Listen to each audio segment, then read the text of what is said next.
Good morning friend, मैं हूं पूजा चौरसिया और आप सबका आपके अपने YouTube channel RC online education hub में स्वागत है। जैसा कि आपको ज्ञात है कि मैंने पिछली वीडियो में आपको राजस्थान के जो सांस्कृतिक प्रदेश है उसके बारे में अध्ययन करवाया था। आज उसी क्रम को आगे बढ़ाते हुए मैं राजस्थान के जो भौगोलिक स्वरूप है उसके बारे में अध्ययन करवाऊँगी। तो इसी भौगोलिक स्वरूप के अध्ययन के पहले हम ये चर्चा कर लेते हैं कि जो हमारा राजस्थान था वो किसका हिस्सा था। तो आइए हम विस्तार से बात करते हैं। सबसे पहले अगर हम बात करें तो राजस्थान के भौगोलिक स्वरूप में हमारा जो विश्व था, हमारा ऐतिहासिक काल भी, या हमें बोल सकते हैं कि जो पूर्व जो काल ऐतिहासिक काल था उसमें जो हमारा जो विश्व था वो कैसा था, वो एक क्या था, पिंड के रूप में था। वो किसके रूप में था? एक पिंड के रूप में था। और इस पिंड को क्या नाम दे दिया गया? पेंजिया कह दिया गया। इस पिंड को क्या कहा गया?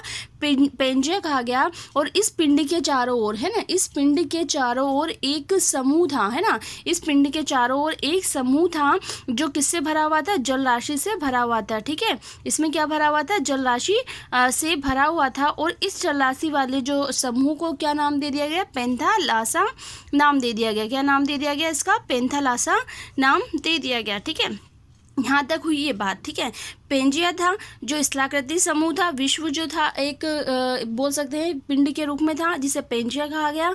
और इसके चारों ओर जो एक स्थलाकृति एक समूह था जिसे पेंथालासा नाम दिया गया। ठीक, उसके बाद अगर हम बात करें तो कुछ ऐसा मतलब धीरे धीरे क्या हुआ कि ये जो पेंजिया है ना, धीरे धीरे पेंजिया का क्या होने लगा? अपर्दन व विक्षेपण की प्रक्रिया के कारण इसका विभाजन होने लगा। किसका विभाजन होने लगा? पेंजिया का। किसके कारण? अपर्दन व विक्षेपण की क्रिया के द्वारा, अपर्दन व विक्षेपण के द्वारा क्या होने लगा? पेंजिया का क्या होने लगा? विभाजन होने लगा। ठीक, तो जब पेंजिया जो है वो स्थलाकृति था, जब इसका जो विभाजन हुआ तो ये दो भागों में टूटा। ठीक है, दो भागों में टूटा।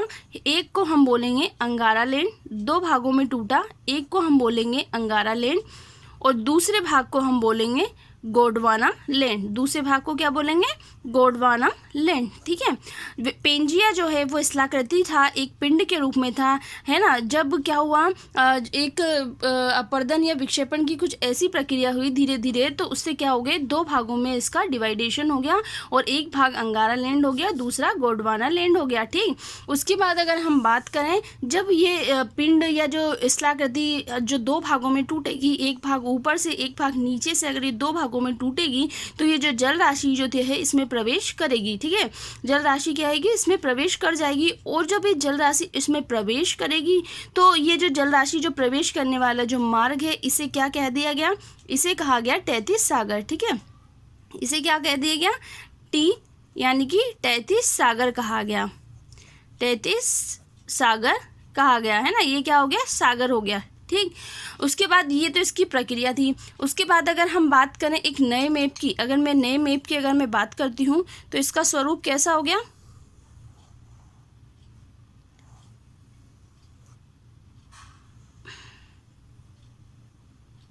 बात करें तो ऊपर क्या हो गया? अंगारा लैंड हो गया, अंगारा लैंड। ठीक, नीचे हो गया गोंडवाना लैंड। ठीक, और बीच में कौन सा हो गया? तैतीस सागर। बीच में कौन सा सागर हो गया? तैतीस सागर हो गया। ठीक है, अब ये तो इस प्रक्रिया की बात हुई। लेकिन अगर बात आती है कि ये कौन सी युग की बात है, अगर हम कहें कि ये घटना जो है वो कौन से युग में घटित हुई थी, है ना, तो इसके लिए बात आती है कि जो इसका जो युग था वो था कार्बोनीफेरस युग। ठीक है, हम यहाँ मेंशन कर देते हैं ये जो घटना कौन सी युग में घटित हुई थी? कार्बोनीफेरस युग में। ठीक, कब घटित हुई थी? कार्बोनीफेरस युग में जो ये घटना घटित हुई थी कि जो एक पेंजिया था, पेंजिया दो टुकड़ों में डिवाइड हुआ, अंगारा लैंड व गोंडवाना लैंड के रूप में। ठीक है, और इसके बीच में जो जल राशि का जो प्रवाह हुआ इसे तैतीस सागर कह दिया गया। ठीक, ये हुई इसकी कंप्लीट बात। अगर हम बात करते हैं हमारे राजस्थान के संदर्भ में, राजस्थान के संदर्भ में अगर हम बात करते हैं तो ये अंगारा लैंड जो है, अंगारा लैंड के कोई भी अवशेष नहीं पाए जाते। ठीक है, हम यहाँ पर मेंशन कर देते हैं अंगारा लैंड, अंगारा लैंड, तैतीस सागर और गोंडवाना लैंड। ठीक, अगर हम बात करते हैं अंगारा लैंड की, तो अंगारा लैंड के जो अवशेष है ना तो भारत में मिलते हैं और ना ही राजस्थान में अवशेष इसके मिलते हैं। मैं यहाँ दोनों के लिए लिख देती हूँ, है ना। इसके अवशेष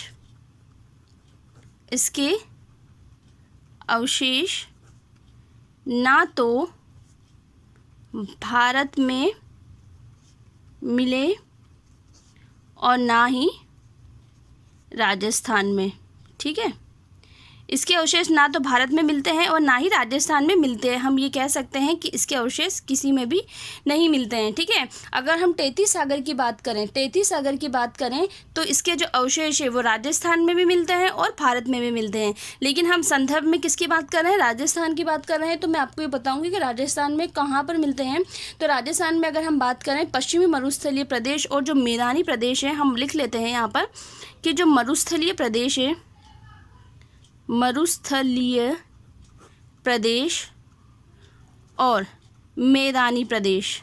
ठीक है, हम ये कह सकते हैं मरुस्थल और जो मैदानी जो प्रदेश है ना, वो किसका अवशेष है, तैतीस सागर के अवशेष है।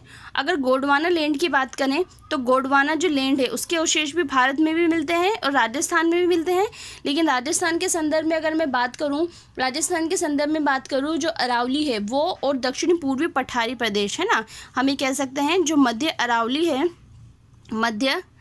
अरावली व दक्षिणी पूर्वी जो पठारी जो प्रदेश है, ठीक है, मध्य अरावली व दक्षिणी पूर्वी पठारी प्रदेश में गोंडवाना लैंड के क्या मिलते हैं, अवशेष प्राप्त होते हैं। सीधी सीधी बात अगर हमें याद करने के लिए देखें तो तैतीस सागर के जो अवशेष है वो मरुस्थलीय प्रदेश में और मैदानी प्रदेश में मिलते हैं ना, मरुस्थलीय प्रदेश और मैदानी प्रदेश में मिलते हैं।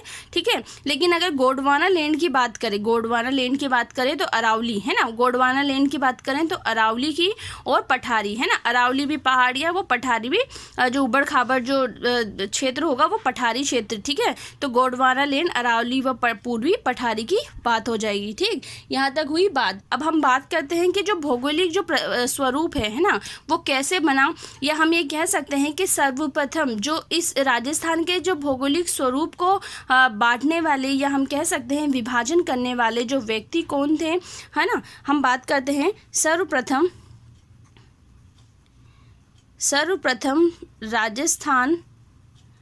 राजस्थान के भौगोलिक स्वरूप को या भौगोलिक प्रदेश हम कह सकते हैं, भौगोलिक स्वरूप को विभाजित करने वाले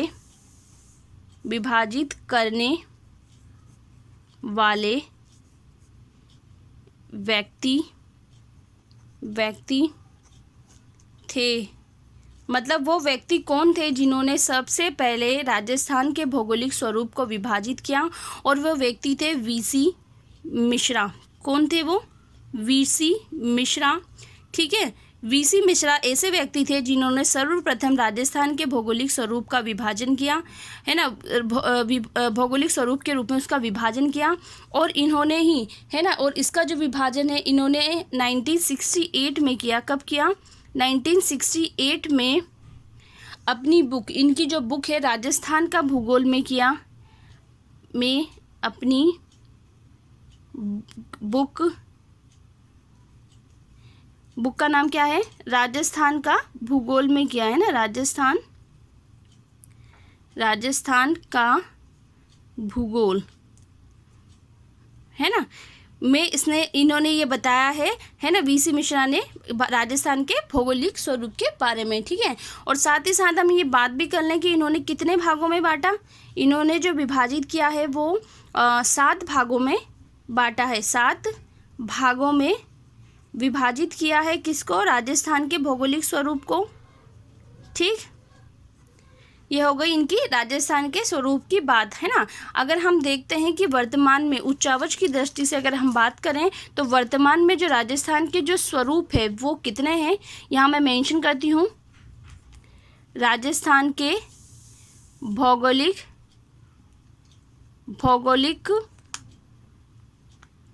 स्वरूप की अगर मैं बात करूँ तो सबसे पहले मैं बात करती हूँ, सबसे पहले अगर मैं बात करूँ तो है पश्चिमी रेगिस्तानी प्रदेश, पश्चिमी रेगिस्तानी प्रदेश, या हम इसे थार का मरुस्थल भी कह सकते हैं, है ना, या थार का मरुस्थल।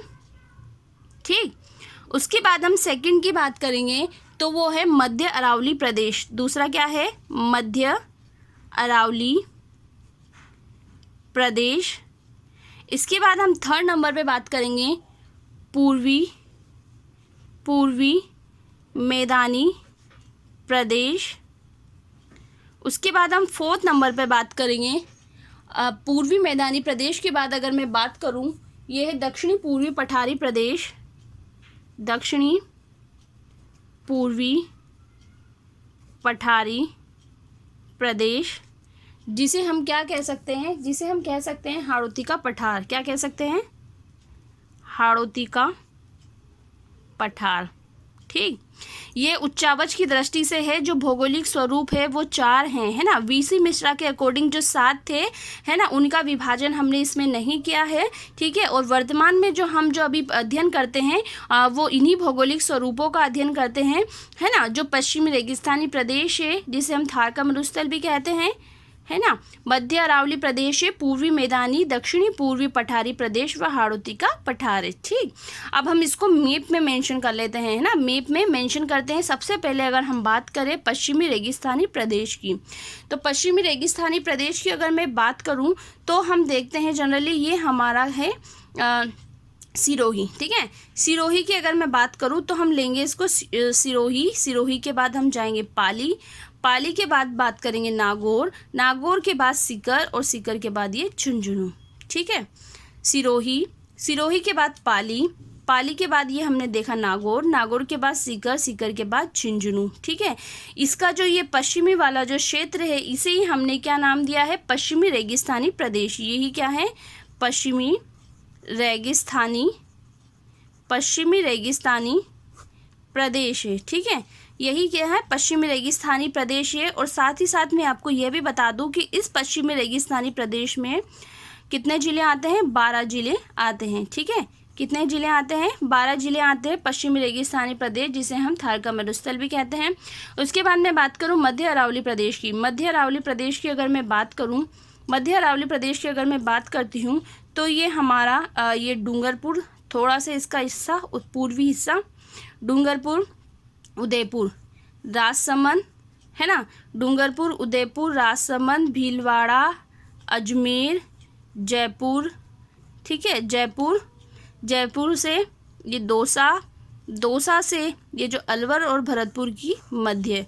ठीक है, कहाँ से कहाँ तक? डूंगरपुर, है ना, उदयपुर, राजसमंद, भीलवाड़ा, अजमेर, जयपुर के बाद अगर बात करें तो ये दौसा, और दौसा के ऊपर अगर हम जाएं तो ये अलवर व भरतपुर की जो सीमा है ना, तो इनका जो मध्य जो क्षेत्र है, इसे हमने क्या नाम दिया? मध्य अरावली प्रदेश। यहाँ मैं मेंशन कर देती हूँ, मध्य अरावली